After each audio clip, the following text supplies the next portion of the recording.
Hello दोस्तों, स्वागत है आपका हमारे YouTube channel MD learning point पर। तो आज जो हमारी क्लास होने वाली वो होने वाली राजस्थान जीके की। तो इसी के साथ बढ़ते हैं हमारे पहले क्वेश्चन में। ये जो जीके हैं वो राजस्थान के हर कंपटीशन एग्ज़ाम में जो राजस्थान का जो सिलेबस होता है, हर कंपटीशन एग्ज़ाम का जो भी सिलेबस होता है राजस्थान जीके होता है उसमें जो भी, तो उससे संबंधित रिलेटेड क्वेश्चन है इसमें, जो हर बार हर किसी एक कंपटीशन एग्ज़ाम में, चाहे राजस्थान पुलिस ले लो, हाई कोर्ट, एलडीसी, रीट, पटवारी, ग्राम सेवक, या फिर आप पीटीटी, बीएसटीसी जो भी एग्ज़ाम है वो कोई भी सा भी देख लो, लगभग सारे क्वेश्चन है वो, इनमें से कुछ ना कुछ क्वेश्चन है वो आपको उस एग्ज़ाम में भी देखने को मिल जाएंगे। ये वही क्वेश्चन है जो हर बार पूछे जाते हैं। तो चलो बढ़ते हैं। हमारा जो पहला क्वेश्चन होगा वो है कि झुंझार जी राजस्थान के किस जिले से संबंधित है। तो झुंझार जी महाराज जो है वो राजस्थान के किस जिले से संबंधित है। तो झुंझुनू से, जयपुर, उदयपुर या सीकर। तो झुंझार जी है वो कौन से जिले से संबंधित है? झुंझुनू से। इसी के साथ हमारा अगला क्वेश्चन है, निम्न द्वीपों के युग्मों में से कौन सा एक 10 अंश जलमार्ग द्वारा आपस में पृथक किया जाता है। तो कौन सा है वो द्वीपों का युग्म जो 10 अंश जलमार्ग द्वारा पृथक किया जाता है। तो कौन सा है? अंडमान निकोबार द्वीप समूह है, ये दो है। इसी के साथ हमारा अगला क्वेश्चन है, निम्न में से कौन सा युग्म सही सुमेलित नहीं है। कौन सा युग्म है जो सही सुमेलित नहीं है, उसको एक गलत दिया गया है। राष्ट्रीय विषाणु विज्ञान संस्थान पुणे में है, और कोशिकीय एवं आणविक जीव विज्ञान केंद्र नई दिल्ली में, या केंद्रीय औषधि एवं सुगंध पौधा संस्थान लखनऊ में है, या सूक्ष्म जीव प्रौद्योगिकी संस्थान चंडीगढ़ में। तो इनमें से कौन सा एक युग्म है जो गलत है। तो बताओ कौन सा है। हाँ, इसमें से ये जो कोशिकीय एवं आणविक जीव विज्ञान केंद्र है ये नई दिल्ली में नहीं है, ये गलत है। इसी के साथ बढ़ते हैं। हमारा अगला क्वेश्चन है, लांगुरिया नृत्य होता है, जो लांगुरिया नृत्य है वो कब किया जाता है या कहाँ किया जाता है। तो कौन से देवता के किया जाता।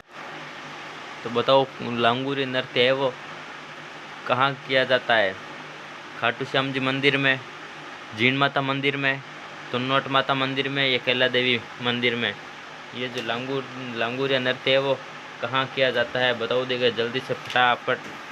आपके पास कुछ ही मिनट या सेकंड का टाइम है, तो बताओ जल्दी से फटाफट सोच समझ के, क्योंकि इन क्वेश्चनों में से आपको एक बार क्लास देख ली तो आपको इनमें से लगभग 10-15 क्वेश्चन तो ऐसे ही याद हो जाएंगे। वापस दोगे तो और रिपीट होकर और ज़्यादा क्वेश्चन है वो याद होते रहेंगे। जो लांगुरिया नृत्य है वो बताओ कब किया जाए, कहाँ किया जाता है। ये किया जाता है, बताओ, तनोट माता मंदिर में, बताओ, या फिर खाटू श्याम जी में, या जीण माता में, या कैला देवी में। हाँ, ये जो नृत्य है वो कहाँ किया जाता है? कैला देवी मंदिर। कहाँ पर? कैला देवी मंदिर। ये कहाँ पर ये मंदिर? ये है भरतपुर में। कहाँ है? भरतपुर में। तनोट माता मंदिर कहाँ है? कहाँ है? जैसलमेर में।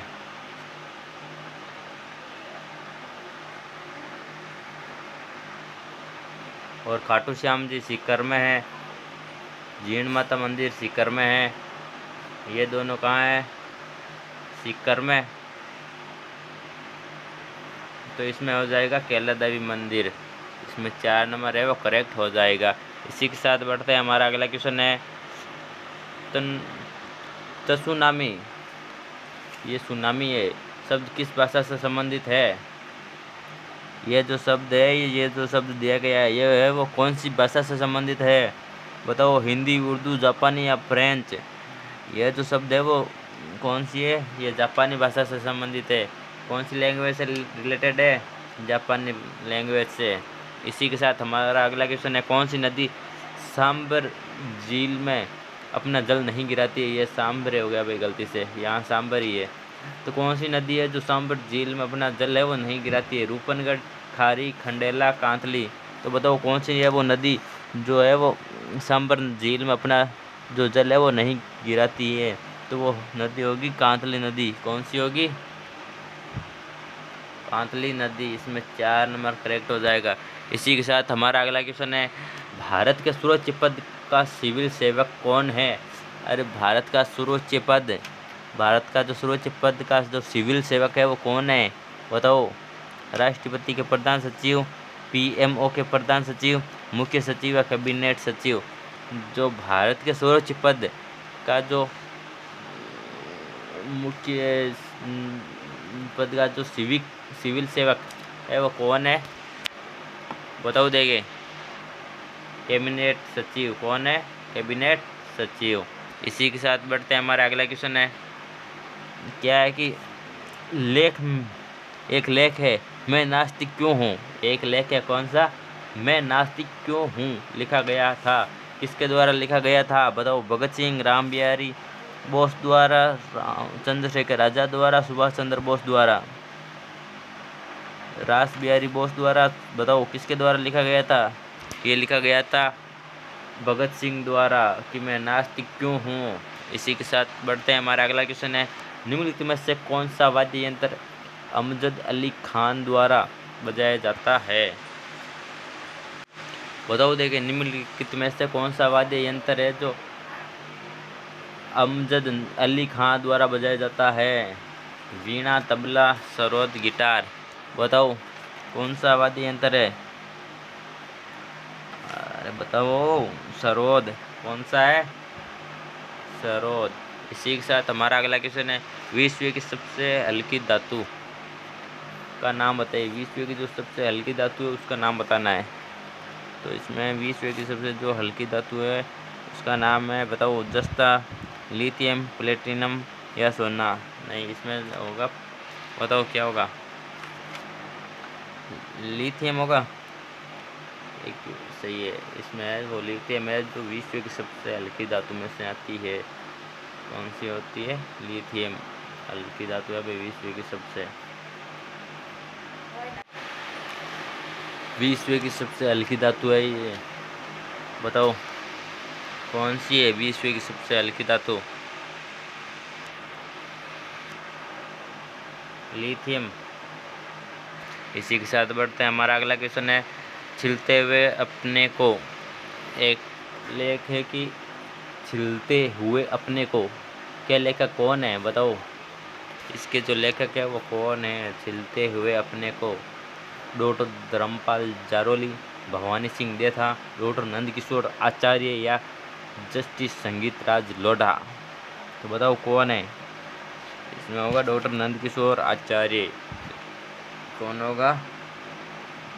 3 नंबर, डॉक्टर नंदकिशोर आचार्य। इसी के साथ बढ़ते हैं, हमारा अगला क्वेश्चन है, निम्न में से कौन सा युग्म सुमेलित नहीं है?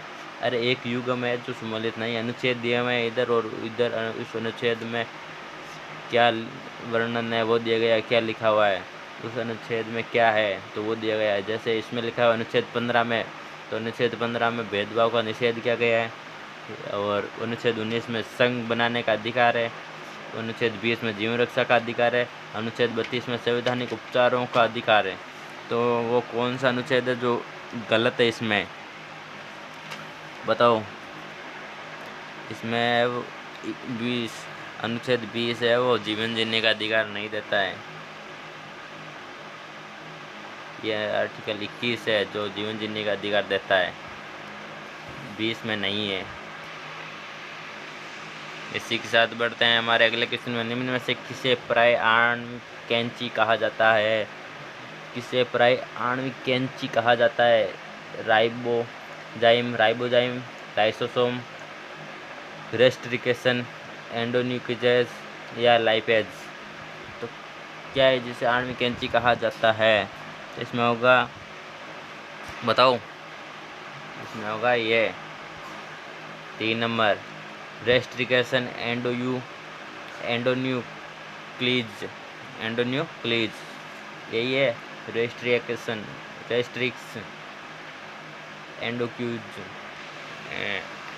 एंडोन्यूक्लियस। 1 मिनट, हाँ, इसमें ये 3 नंबर है वो करेक्ट हो जाएगा। बढ़ते हैं, इसी के साथ हमारा अगला क्वेश्चन है, निम्नलिखित में से कौन सा कोशिका अंग आत्मघाती थैला कहलाता है? कौन सा अंग है जो आत्मघाती थैला कहलाता है? लाइसोसोम, राइबोसोम, गोल्जी गाय, माइटोकॉन्ड्रिया। माइटोकॉन्ड्रिया। बताओ क्या है? तो होगा इसमें होगा लाइसोसोम। क्या होगा? लाइसोसोम। इसी के साथ बढ़ते हैं हमारे अगले क्वेश्चन की ओर। राष्ट्रीय कांग्रेस, भारतीय राष्ट्रीय कांग्रेस की स्थापना किस वर्ष किस सन में हुई थी? अरे भारतीय राष्ट्रीय कांग्रेस की स्थापना, भारतीय राष्ट्रीय कांग्रेस की स्थापना किस वर्ष में हुई थी? 1885 में। हाँ, ये हुई थी 1885 में। इसी के साथ बढ़ते हैं हमारे अगले क्वेश्चन में। किस महाराजा ने 1734 में, अरे किस महाराजा ने 1734 में हुर्डा सम्मेलन में भाग लिया था? हुर्डा सम्मेलन में भाग लिया किस महाराजा ने? 1734 में। सन भी दिया हुआ है, इसका मतलब हुर्डा सम्मेलन कब हुआ था? 1734 में। तो वो कौन सा महाराजा जिसने हुर्डा सम्मेलन में भाग लिया था? तो बताओ कौन सा है? महाराजा अभय सिंह, महाराजा जसवंत सिंह, महाराजा गज सिंह या महाराजा अजय सिंह? तो इसमें होगा महाराजा अभय सिंह। कौन होगा? महाराजा अभय सिंह है जिसने हुर्डा सम्मेलन 1734 में होता उसमें भाग लिया था। नल्ली नस्ल, नल्ली एक नस्ल है, वो किसकी है? बकरी की है, कुत्ते की है, भेड़ की या ऊंट की है? नहीं, नल्ली जो नस्ल है वो भेड़ की है। किसकी है? ये एक भेड़ की नस्ल है। इसी के साथ हमारा अगला क्वेश्चन है, RH कारक संबंधित है। RH जो कारक है वो किससे संबंधित है? लसिका से, लार से, रक्त से या गुणसूत्र से? नहीं, ये जो RH जो कारक है वो है रक्त से रिलेटेड है। कौन किससे है? रक्त से। ये रक्त से संबंधित है। इसी के साथ बढ़ते हैं हमारा अगला क्वेश्चन है कि पाबू जी का मुख्य तीर्थ स्थल, हाँ पाबू जी का जो मुख्य जो तीर्थ स्थल है वो कौन सा है? पांचोटा गांव, ठिकरिया गांव, जोधपुरिया गांव या कोल्लू गांव? तो बताओ पाबू जी का जो मुख्य तीर्थ स्थल है वो कौन सा गांव है? हाँ, इसमें होगा कौन सा होगा? कोल्लू गांव। कौन सा होगा? कोल्लू गांव। इसी के साथ बढ़ते हैं हमारा अगला क्वेश्चन है, वर्ष 2020 का साहित्य का जो नोबेल पुरस्कार है वो किसे प्राप्त हुआ? हाँ, वर्ष 2020 का जो साहित्य, ये जो लेखक जो साहित्य का जो नोबेल पुरस्कार है वो किसे दिया गया था? रोजर पेनरोज ने, एंड्रिया गेज को, लुइस ग्लुक को या जेनिफर डोडना को? तो किसे दिया गया था? रोजर पेनरोज को? नहीं। एंड्रिया गेज को? नहीं। लुइस ग्लुक को? हाँ, इसी को दिया गया था, क्या है? लुइस ग्लुक को। इसी के साथ बढ़ते हैं हमारा अगला क्वेश्चन, राजस्थानी चित्रकला की किस शैली से वीर जी का संबंध था? हाँ, राजस्थानी चित्रकला की किस शैली से वीर जी का संबंध है वो था? किशनगढ़ शैली से, मारवाड़ मेवाड़ शैली से, मारवाड़ शैली से, बूंदी शैली से? तो उसमें हो जाएगा कौन सी शैली थी वो? मारवाड़ शैली। कौन सी शैली थी? मारवाड़ शैली। इसी के साथ बढ़ते हैं हमारा अगला क्वेश्चन है, 2003 में किस देश में रोज रिवॉल्यूशन गुलाबी क्रांति हुई थी? रोज रिवॉल्यूशन या गुलाबी क्रांति? तो 2003 में है वो किस देश में है वो गुलाबी क्रांति हुई थी? रूस, बेलारूस, यूक्रेन, जॉर्जिया? तो बताओ ये जो 2003 में जो गुलाबी क्रांति या रोज रेवोल्यूशन है वो किस देश में हुई थी? ये हुई थी जॉर्जिया में। कहाँ हुई थी?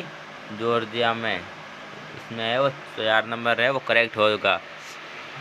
इसी के साथ बढ़ते हैं अगले क्वेश्चन की ओर, राजस्थान शब्द का पहली बार प्रयोग निम्न इतिहासकार द्वारा किया गया। हाँ, राजस्थान जो शब्द है वो उसका पहली बार प्रयोग है वो किस इतिहासकार द्वारा किया गया था? हाँ, राजस्थान शब्द का सर्वप्रथम उपयोग या प्रयोग किसके द्वारा किया गया था? सतीश चंद्र, CP पांडे, GN शर्मा या कर्नल जेम्स टॉड? तो बताओ कौन था जिसने राजस्थान शब्द का सर्वप्रथम प्रयोग है वो किया था? किसने किया था? कर्नल जेम्स टॉड था क्या? बताओ। हाँ, कर्नल जेम्स टॉडी था वो, जिसने राजस्थान के लिए राजस्थान शब्द का सर्वप्रथम प्रयोग किया था। पहले राजपूताना कहते थे राजस्थान को, फिर इसने आके है वो राजस्थान शब्द का प्रयोग किया राजस्थान के लिए। बढ़ते हैं हमारे शिक्षा। अगला क्वेश्चन है ज्ञानवाणी है। ज्ञानवाणी है वो क्या है? उपग्रह आधारित TV channel, FM radio channel का नेटवर्क, व्यक्तिगत टीवी चैनल का एक नेटवर्क, या मनोरंजन चैनल का एक नेटवर्क। जो ज्ञानवाणी है वो एफएम रेडियो चैनल का एक नेटवर्क है। क्या है? एफएम रेडियो चैनल का एक नेटवर्क है। 2 नंबर है वो करेक्ट हो जाएगा। बढ़ते हैं इसी के साथ हमारा अगला क्वेश्चन है 5वें राज्य वित्त आयोग की अवधि है। जो 5वें जो राज्य वित्त आयोग है उसकी अवधि है वो क्या थी? बताओ। 2015 से 2020, 2017 से 2022, 2020 से 2025 या 2019 से 2024? बताओ देंगे। 2015 से 2020 यही थी 5वें राज्य वित्त आयोग की अवधि। इसी के साथ हमारा अगला क्वेश्चन है कोविड-19 के इलाज हेतु किस देश के द्वारा प्लाज्मा थेरेपी विकसित की गई? कोविड 2019 कोरोना काल याद है ना? हाँ, तो कोविड 2019 के इलाज हेतु किस देश के द्वारा प्लाज्मा थेरेपी विकसित की गई? भारत, चीन, जापान, अमेरिका? तो इसमें जो होगा वो होगा हमारा भारत देश। कौन सा होगा? भारत। इसी के साथ बढ़ते हैं हमारे अगले क्वेश्चन की ओर। 32वां कौन सी हवा डॉक्टर हवा के नाम से जानी जाती है? अरे वो कौन सी हवा है जो डॉक्टर हवा के नाम से जानी जाती है? चिनूक, हर्मटन, बोरा, फोन? तो कौन सी होगी? हर्मटन हवा जो है वो डॉक्टर हवा के नाम से जानी जाती है। इसी के साथ बढ़ते हैं हमारा अगला क्वेश्चन की ओर। आँखों में प्रवेश करने वाले प्रकाश की मात्रा को क्रियान्वित रखा जाता है। आँखों में प्रवेश करने वाले जो प्रकाश की मात्रा है उसको क्रियान्वित रखा जाता है कहाँ? कॉर्निया द्वारा। किसके द्वारा? आँखों का जो कॉर्निया होता है आँखों में उसके द्वारा, या आँखों की रेटिना द्वारा, या आँखों की आइरिस द्वारा, या आँख के लेंस द्वारा? तो बताओ। आँखों में प्रवेश करने वाले प्रकाश की मात्रा को क्रियान्वित रखा जाता है वो आइरिस द्वारा। किसके द्वारा? आइरिस द्वारा। इसमें तीसरा करेक्ट हो जाएगा। इसी के साथ बढ़ते हैं हमारा अगले क्वेश्चन की ओर। मध्याह्न भोजन योजना की शुरुआत कब हुई थी? ये जो स्कूलों में जो मध्याह्न भोजन होता है, इंटरवल रेसिस में जो भोजन कराया जाता है उसकी शुरुआत है वो कब हुई थी? 15 अगस्त 2020, 15 अगस्त 1995, 15 अगस्त 1992 या 15 अगस्त 2001? कब की गई थी? 15 अगस्त 1995। 15 अगस्त 1995 में मध्याह्न भोजन योजना की शुरुआत की गई थी। इसी के साथ बढ़ते हैं हमारे अगले क्वेश्चन की ओर। जेनेटिक इंजीनियरिंग अनुमोदक समिति किस मंत्रालय के अंतर्गत कार्य करती है? अरे जेनेटिक इंजीनियरिंग अनुमोदक समिति है वो किस मंत्रालय का अंतर्गत कार्य करती है? विज्ञान एवं प्रौद्योगिकी मंत्रालय के अंतर्गत, गृह मंत्रालय के अंतर्गत, पर्यावरण एवं वन एवं जलवायु परिवर्तन मंत्रालय के अंतर्गत, या स्वास्थ्य एवं परिवार कल्याण मंत्रालय के अंतर्गत? तो बताओ। जेनेटिक इंजीनियरिंग अनुमोदक समिति है वो पर्यावरण, वन एवं जलवायु परिवर्तन मंत्रालय के अधीन है वो कार्य करती है। इसी के साथ बढ़ते हैं हमारे अगले क्वेश्चन की ओर। हाल ही में एक नई पैसेंजर रेल मिताली एक्सप्रेस का उद्घाटन हुआ है जो इन स्थानों के मध्य चलेगी। बताओ किन स्थानों के मध्य चलेगी वो ट्रेन? काठमांडू और न्यू जलपाईगुड़ी, कोलकाता और ढाका, लाहौर और अमृतसर, ढाका और न्यू जलपाईगुड़ी? बताओ। ये चलेगी ढाका और न्यू जलपाईगुड़ी। किसके मध्य? ढाका और न्यू जलपाईगुड़ी के मध्य। इसी के साथ बढ़ते हैं हमारे अगले क्वेश्चन की ओर। मेवाड़ पुकार 21 सूत्री मांग पत्र है उसका संबंध किससे था? बताओ देखे। मेवाड़ पुकार है वो 21 सूत्री मांग पत्र का संबंध कौन सा मांग पत्र था? मेवाड़ पुकार। तो किससे संबंधित था? मोतीलाल तेजावत से रिलेटेड था, माणिकलाल वर्मा से था, विजय सिंह पथक से या साधु सीताराम दास से? तो किससे?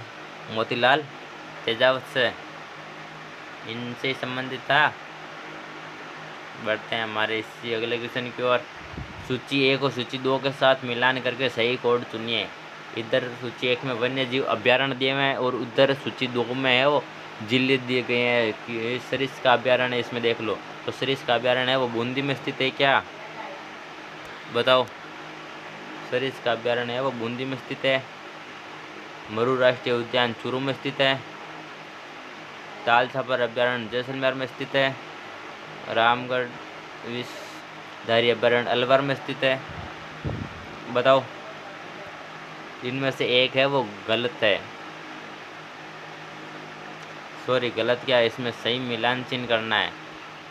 तो सही मिलान चिन्ह करो। ऐसे ऐसे ऐसे ऐसे वो आपको मिलान चिन्ह करके नीचे जो कोड दिए गए जाएंगे उनमें भरना है। तो नीचे जो वो कोड है वो तो मैं इसमें शायद टेक्निकल टीम ने लिखना भूल गए होंगे, तो इसको मैं ही बता देता हूँ। सरिस्का अभ्यारण्य, तो सरिस्का अभ्यारण्य है वो कहाँ पर स्थित है? बताओ देखें। सरिस्का अभ्यारण्य कहाँ स्थित है? अलवर है या बूंदी चूरू जैसलमेर? कहाँ है? सरिस्का जो अभ्यारण्य है वो अलवर में स्थित है। अलवर में ये दिखेगा नहीं। ये लो। मरू राष्ट्रीय उद्यान, मरू राष्ट्रीय उद्यान कहाँ स्थित है? ये जैसलमेर में है भाई, मरू राष्ट्रीय उद्यान। फिर है ताल छापर अभ्यारण्य। ताल छापर जो अभ्यारण्य है वो कहाँ स्थित है? ये तो चूरू में है, सबको पता होना चाहिए। इसी के साथ रामगढ़ विषधारी अभ्यारण्य ये बूंदी में स्थित है। ऐसा ही है। ये के ये इधर आ गया, ये खे गे और ये ऐसा ही है, देख लो।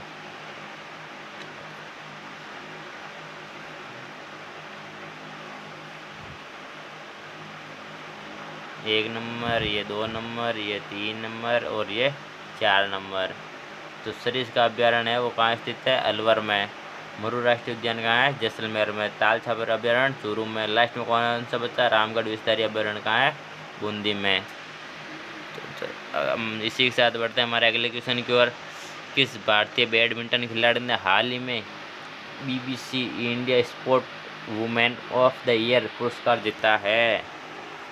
तो बताओ किस भारतीय बैडमिंटन खिलाड़ी, एक भारतीय बैडमिंटन खिलाड़ी है जिसने हाल ही में BBC क्या है? BBC India sport women of the year पुरस्कार जीता है। तो बताओ कौन है?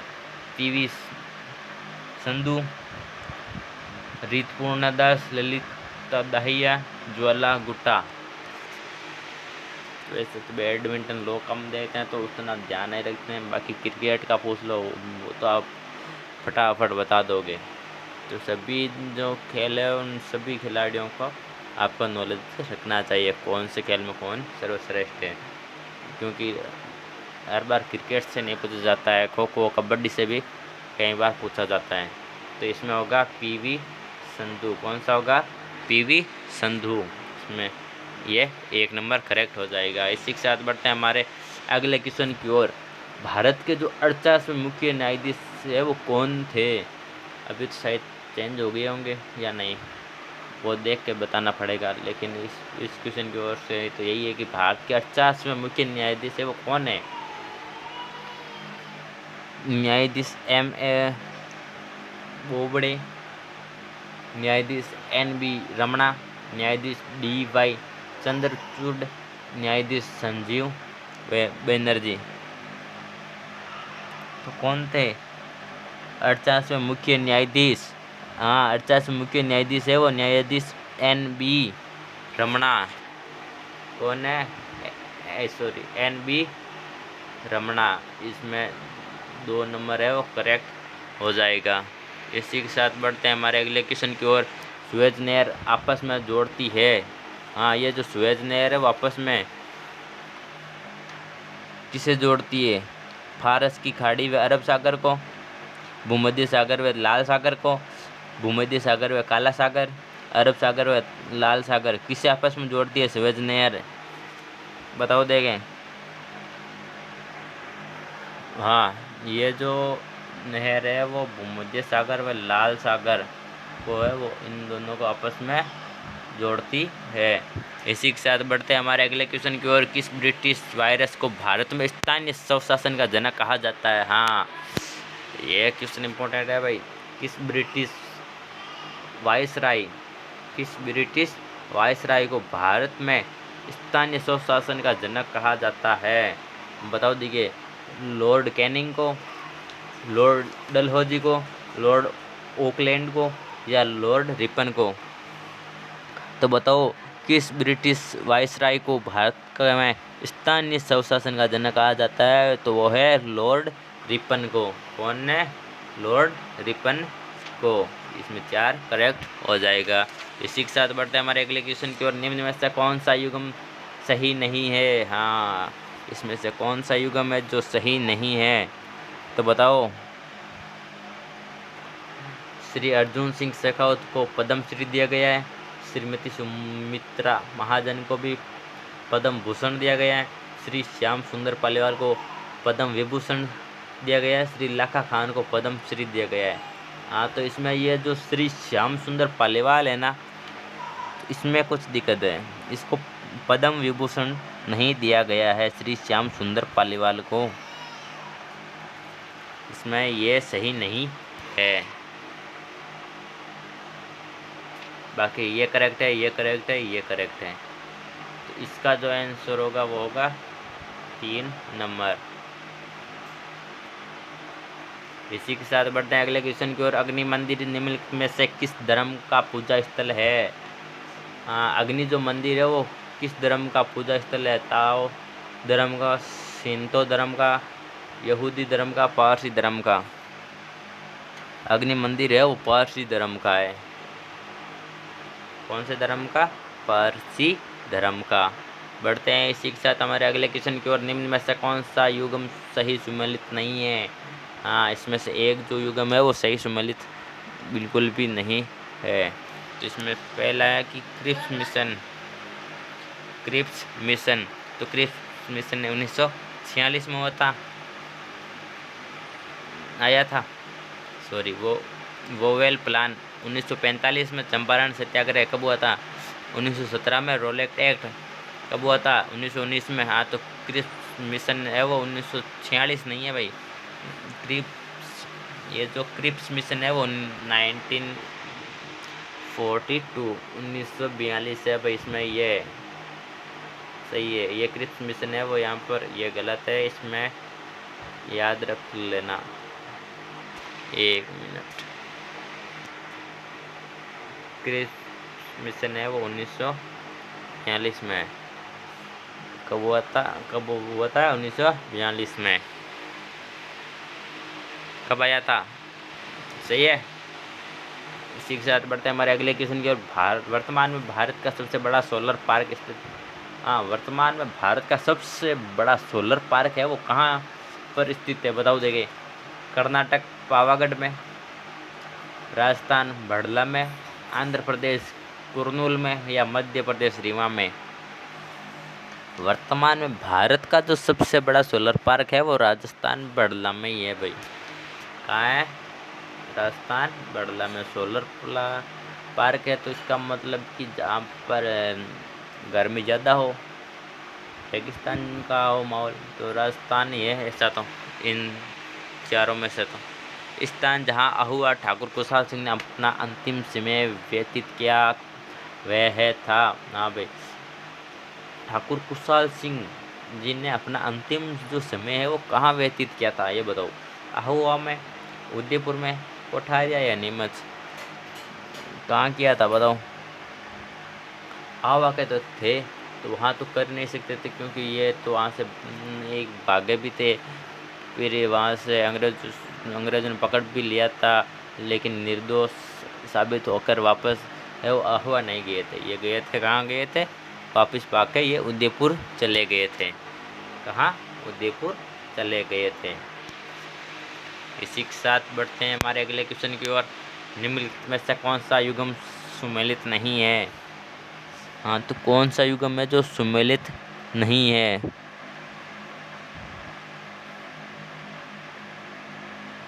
बताओ देंगे। असहयोग आंदोलन 1920 में हुआ था। सविनय अवज्ञा आंदोलन 1930 में। भारत छोड़ो आंदोलन 1942, दांडी मार्च 1946। असहयोग आंदोलन 1920 करेक्ट है भाई। सविनय अवज्ञा आंदोलन 1930 सही है। भारत छोड़ो आंदोलन 1942। दांडी मार्च ये गलत आ गया। दांडी मार्च 1946 में नहीं है, ये हुआ था 1930 में। कब हुआ था? 1930 में। शुरू कहाँ से हुआ था? दांडी मार्च साबरमती आश्रम से।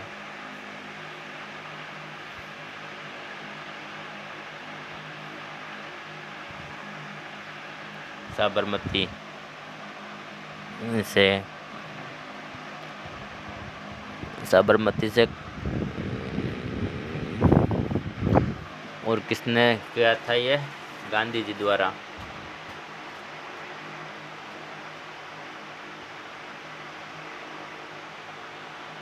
गांधी जी ने।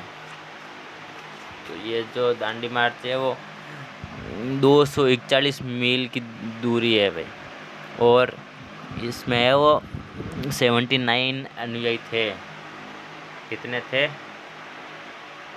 79।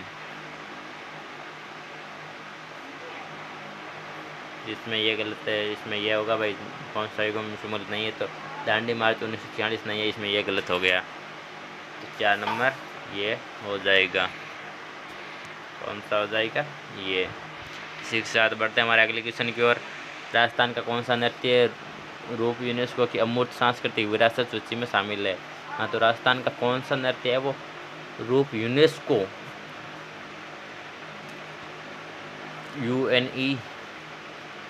यूनेस्को के अमूर्त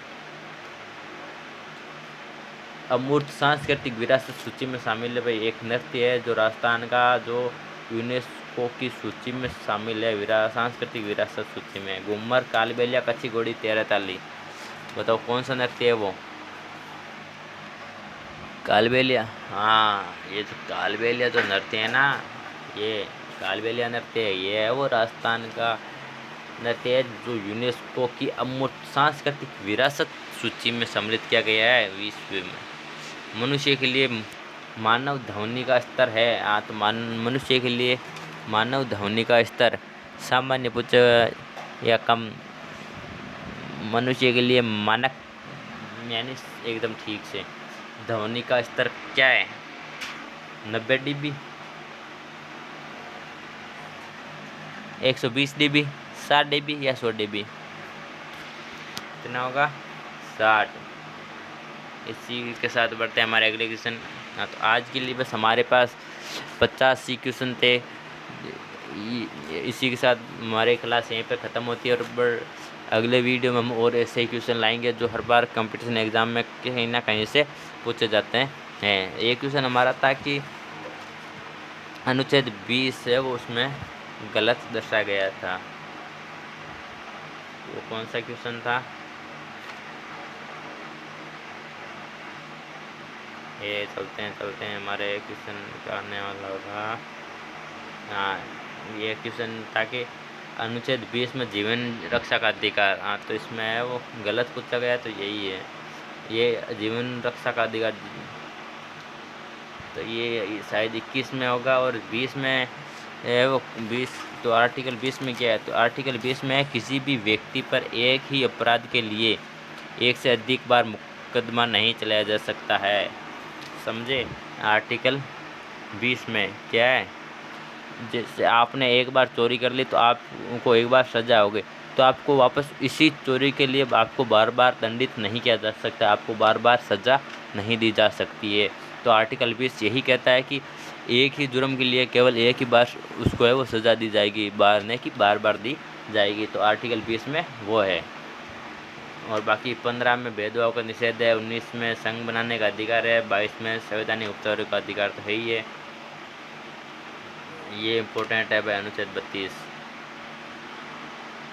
ठीक है, तो यहीं पर हमारी क्लास को करते हैं ख़त्म। तो बने रहे हमारे साथ अगले वीडियो में वापस हमारे जो YouTube channel MD learning point पर। तो मिलते हैं अगले नेक्स्ट वीडियो में। जय हिंद, जय भारत, वंदे मातरम, जय जय राजस्थान।